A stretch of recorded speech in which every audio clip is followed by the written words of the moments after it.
Bismillahirrahmanirrahim. Assalamualaikum warahmatullahi wabarakatuh. Nama saya Reji Pramukti, mahasiswa FTK UNAS.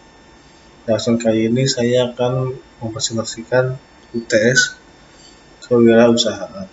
Langsung saja, pendahuluan. Bisnis model kanvas atau BMC adalah kerangka kerja yang dikenal dengan banyak untuk mendefinisikan model bisnis startup. Bisnis model kanvas disusun dengan tujuan untuk menjelaskan, menilai, memvisualisasikan, serta mengubah model bisnis sehingga kinerja yang dihasilkan oleh startup lebih maksimal. Model bisnis ini bisa diterapkan oleh semua jenis startup tanpa terbatas sektor usahanya.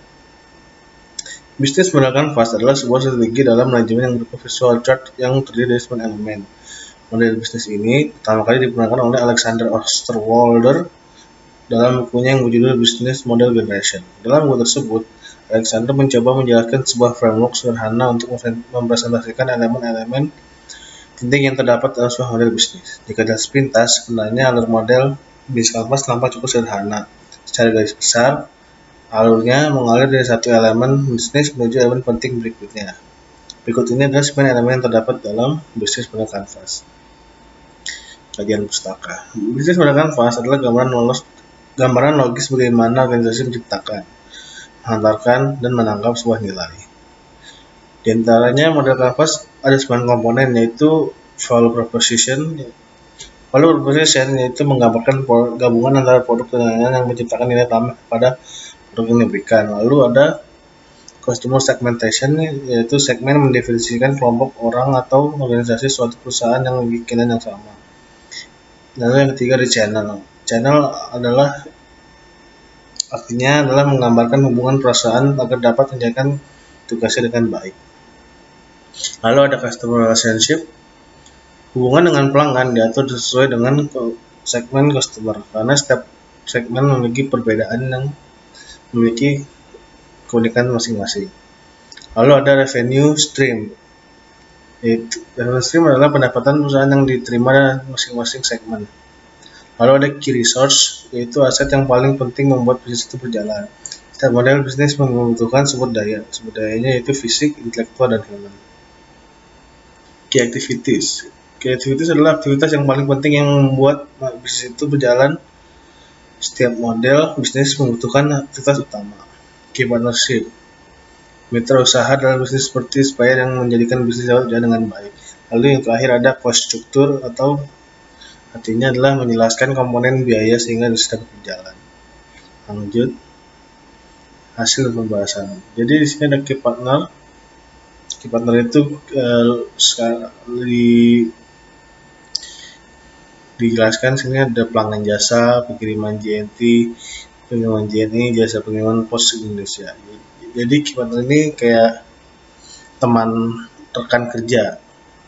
Lalu ada key activities, yaitu mempersiapkan barang-barang dan kebutuhan pelanggan yang telah siap dikirim.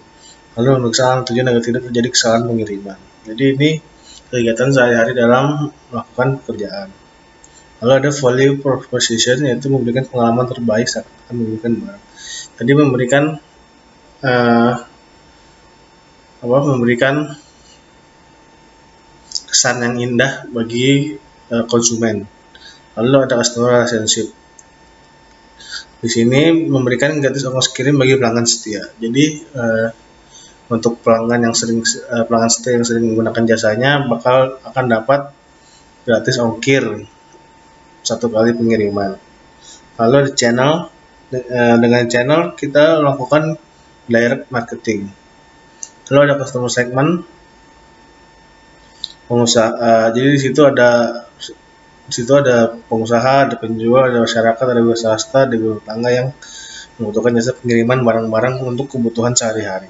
Lalu ada cost structure, seperti dana atau biaya yang dibutuhkan atau yang dikeluarkan, yaitu pembelian kendaraan dinas untuk mengirim barang seperti motor dan mobil.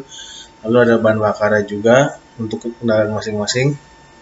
Sedangkan yang reverse stream ini yaitu seperti pemasukan kayak pendapatan dari pengiriman dan pendapatan dari iklan. Lanjut. Aspek dari bisnis model kanvas. Customer segmen yang lebih kuat itu dapat pengusaha dan penjual dapat mengirim barang dengan cepat. Kelemahannya, konsumen hanya pengusaha dan pedagang. Kesempatannya, semua memiliki kesempatan untuk dapat jadi yang terbaik. Maksudnya dapat merasakan pengalaman yang terbaik. Lalu treat, ancaman bertambahnya persaingan antar jasa pengiriman. Jadi semakin lama kan semakin banyak jasa pengiriman yang akan bersaing. Lalu channel kekuatannya melakukan marketing secara langsung pada konsumen. Lalu kelemahannya tingkat penolakan dari konsumen rendah. Kesempatannya jika ada promosi mungkin akan menarik bagi konsumen. Ancamannya SDM kurang sedikit handal. Lalu customer relationship, konsumen akan tertarik dengan promo ongkir yang lebih kuat. Kelemahannya tidak berselisih dengan harga pengiriman. Kesempatannya usaha berpotensi berkembang. Lalu ancamannya mendapat keuntungan yang lumayan atau kurang lumayan. Kalau ada reverse team, bisa berasal dari aplikasi atau merchant sekali bayar yang paling kuat. Lalu kelemahannya tidak selalu banyak barang yang dikirim. Lalu ada kesempatan bisa mendapatkan banyak paket untuk dikirim. Lalu ancamannya persaingan akan semakin berat. Key result, kekuatannya membawa nama baik jasa pengiriman. Kelemahannya SDM sangat terbatas. Kesempatannya bisa dapat merekrut SDM baru. Ancamannya SDM dapat dipindahkan ke tempat yang baru. Lalu key activities, mempersiapkan segala hal yang berkaitan dengan pengiriman yang kuat. Kelemahannya walaupun biaya pengiriman murah namun barangnya terkirimnya agak lama. Kesempatannya semakin banyak output yang berkualitas akan semakin baik. Ancamannya harga BBM yang tidak stabil, kadang harganya naik, kadang harganya turun. Lalu ada key partnership, yaitu berteman dengan jasa pengiriman lain yang kuat. Lalu adanya kewajiban saling membantu sama lain. Kesempatan semakin banyak, mitra semakin bertambah keuntungannya. Lalu ancamannya mempersilahkan mitra yang ingin struktur kerjasama. Cost struktur itu biaya kirim murah. Terus kelemahannya biaya meningkat bertahun. Lalu kesempatannya motor dan mobil beli hanya sekali. Lalu biaya SDM sangat meningkat. Ancamannya. Ini ada key partner ya, diantaranya pelanggan jasa, pengiriman, DNT.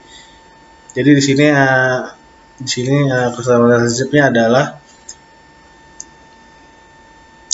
memberikan gratis ongkir pada pelanggan setia. Lalu di sini ada customer segmennya, diantaranya itu adalah orang-orang yang menggunakan jasa kita. Lalu di sini ada pendapatan pengirimannya dan pembelian kendaraan dinasnya.